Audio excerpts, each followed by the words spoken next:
Welcome to our channel మా వంట మా ఇష్టం. ఈరోజు మేము ఒక సింపుల్ చాలా తొందరగా అయిపోయే వంటను మీకు చూపిస్తాను. Okay, let's start. నేను చేయబోయే వంట పేరు ఎండి చేప గుడ్లు వంకాయ పులుసు.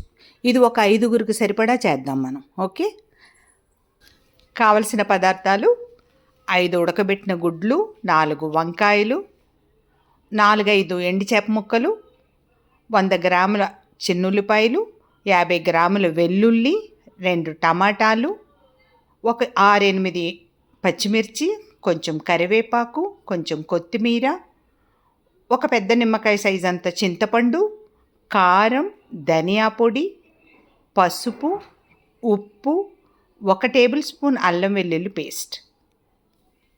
స్టవ్ ఆన్ చేసి కుక్కర్ పెట్టి ఒక 3 టేబుల్ స్పూన్లు నూనె వేసుకోండి. నేను వచ్చి నువ్వుల నూనె వాడుతున్నాను, మీరు ఏ నూనెన్నా వాడచ్చు. నేను ముందుగానే కడిగి పెట్టుకున్న ఎండి చేపలకు వచ్చి కొంచెం పసుపు కారం రాసి పెట్టుంచాను అనమాట. ఆ ఎండి చేపలను ఇప్పుడు మరిగిన నూనెలో వేయండి. వాటిని కొంచెం లైట్గా వేపి తీసుకుందాం అన్నమాట.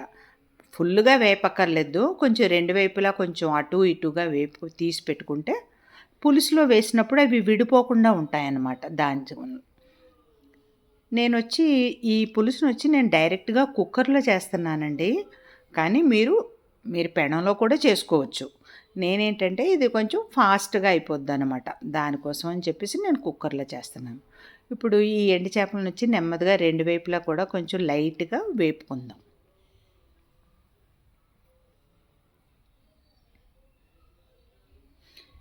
ఈ ఎండు చేపలు నేను సావిడి ఎండు చేపలు వాడుతున్నానండి. యాక్చువల్గా ఇవి మేము తూత్తుకూడి అని చెప్పి తమిళనాడులో ఒక ఊరు, ఆన్లైన్లో చూసి తీసుకున్నాం అన్నమాట. చాలా బాగున్నాయండి. మీరు కూడా ట్రై చేయాలనుకుంటే కింద డిస్క్రిప్షన్లో డీటెయిల్స్ ఇస్తాను, మీరు కూడా ట్రై చేయండి. మీరు ఏ ఎండు చేపన్నా వాడచ్చు. నేను సావిడాలు వాడుతున్నాను. అంటే జనరల్గా ఈ ఎండు చేప గుడ్లు పులుసుకి మనం సావిడాలు వాడతాం అన్నమాట. ఇప్పుడు 2 వైపులా కొంచెం లైట్గా వేపి తీసుకున్నాను కదా, అవి ఒక బౌల్లో తీసి పెట్టుకొని అదే నూనెలో కొంచెం తాలింపు వేసుకుందాం అన్నమాట. అంటే 2 ఎండుమిరపకాయలు, ఒక 1/2 టీ స్పూన్ ఆవాలు, 1/2 టీ స్పూన్ మెంతులు అన్నమాట. అవి వేసుకొని కొంచెం అవి చిటపట్లాడాక ముందుగానే మనం ఒలిచి పెట్టుకున్న వెల్లుల్లిపాయలను వేసుకుందాం అన్నమాట. అవి కూడా వేసుకొని ఒక 1 మినిట్ వేపుకుంటే చాలు. వెల్లుల్లిపాయలు తొందరగానే వేగిపోతాయి కనుక కొంచెం స్టవ్ స్లిమ్ చేసి కొంచెం అవి వేపుకొని, ఆ తర్వాత నేను చిన్నుల్లిపాయలు కూడా ఒలిచి పెట్టుకున్నానండి, అవి కూడా అందులో వేసుకుందాం. చిన్నుల్లిపాయలు నేను ఫుల్గానే వేసాను.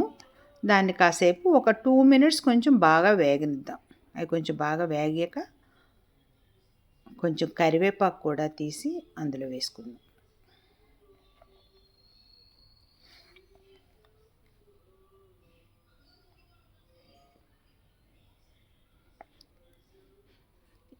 ఇప్పుడు టమాటాలు ఉన్నాయి కదండి, అవి నేను ప్యూరీ తీసి పెట్టుకున్నాను అనమాట, మిక్సీలో వేసి.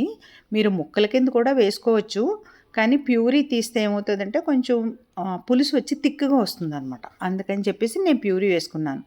కావాలనుకుంటే ముక్కల కింద కూడా వేసుకొని కొంచెం బాగా వేగనివ్వాలి దాన్ని. కొంచెం బాగా వేగాక మనం ఒక చిటికెడు అన్నమాట, అదంటే ఒక 1/2 స్పూను పసుపు, 1 టీ స్పూన్ అల్లం వెల్లుల్లి పేస్ట్, అది కూడా వేసి కొంచెం ఒక 1 మినిట్ కలుపుకుందాం. ఎందుకంటే అల్లం వెల్లుల్లి పేస్ట్ పచ్చివాసన పోయే వరకు కొంచెం కలుపుకుందాం అన్నమాట.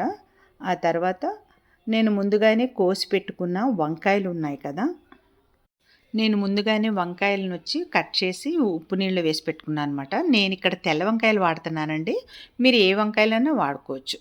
కొంచెం వంకాయలను బాగా మగ్గే వరకు కలిపి ఒక 6-8 పచ్చిమిర్చి కూడా అందులో వేసుకొని బాగా కలిపండి.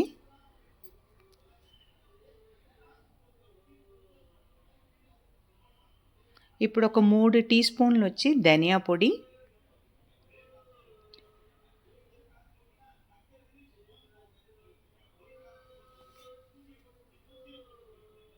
3 టీ స్పూన్ల కారం వేసి బాగా కలపండి. మనం కారం వేసాక ఎక్కువసేపు స్టవ్ మీద ఉంచకూడదనమాట, అంటే నల్లబడిపోతుందని చెప్పేసి. ఇప్పుడు రుచికి తగ్గ ఉప్పు కూడా వేసుకొని బాగా కలిపి ముందుగానే నేను చింతపండు వచ్చి రసం తీసి పెట్టుకున్నాను అనమాట. ఇప్పుడు ఆ చింతపండు నీళ్లు వేద్దాం అనమాట. ఇప్పుడు చింతపండు రసం వేస్తున్నాను అందులో. పులుసుకి ఇది సరిపోదండి. నేను చింతపండు రసం మాత్రం తీసి వేశాను. మళ్ళా ఒక బౌల్ వాటర్ మళ్ళా వేస్తున్నాననమాట అందులో.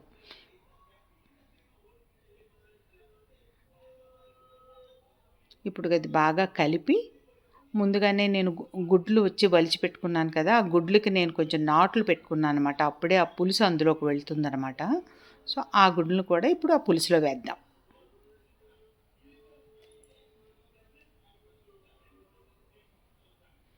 ఈ ఉప్పు, కారాలన్నయి ఉన్నాయి చూడండి.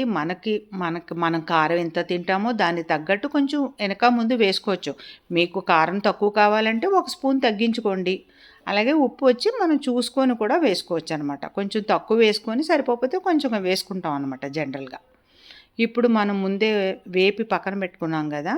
ఆ ఎండు చేపలను కూడా ఇప్పుడు పులుసులో వేద్దామండి. వన్స్ ఈ ఎండు చేపలు పులుసులో వేశాక కలపొద్దండి. ఎందుకంటే అవి విడిపోతాయన్నమాట. అది అలా ముక్కపలంగా ఉండాలంటే మనం పైనే వెయ్యాలి ఆ ఎండు చేపలని. అందుకే మనం ముందుగానే కొంచెం వేపి పెట్టుకున్నాం అనమాట. ఇప్పుడు ఆ చేపలను అలా పైన వేసి కొంచెం కొత్తిమీర తీసి పైన అలా జల్లండి. జల్లి ఇప్పుడు కుక్కర్ మూత పెట్టేసేయండి. పెట్టేసి ఒకే ఒక విజిల్ మాత్రం కొట్టిందామండి చాలు. అది కరెక్ట్‌గా మనం అది ప్రెషర్ బయటకు వచ్చాక చూస్తే కరెక్ట్‌గా సెట్ అవుతుంది పులుసు.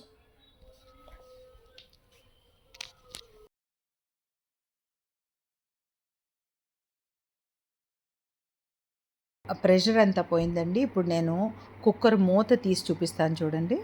పులుసు కరెక్ట్‌గా సెట్ అయి ఉంటుంది. చూసారా? పులుసు అంతా కూడా బాగా సెట్ అయ్యి వచ్చింది. ముక్క కూడా ఎక్కడా విడిపోలేదు. అంతే. ఈ కన్సిస్టెన్సీ కూడా కరెక్ట్‌గా ఉందన్నమాట. ఇప్పుడు కొంచెం కొత్తిమీర వేసుకొని మనం స్టవ్ ఆఫ్ చేసుకోవచ్చు.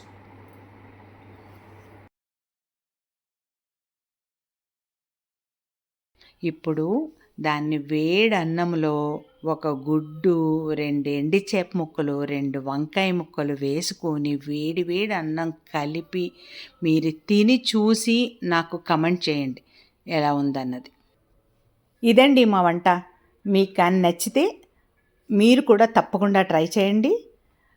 మా వంట మా ఇష్టం ఛానల్ని తప్పకుండా లైక్ చేయండి, సబ్స్క్రైబ్ చేయండి, షేర్ చేయండి. Thank you.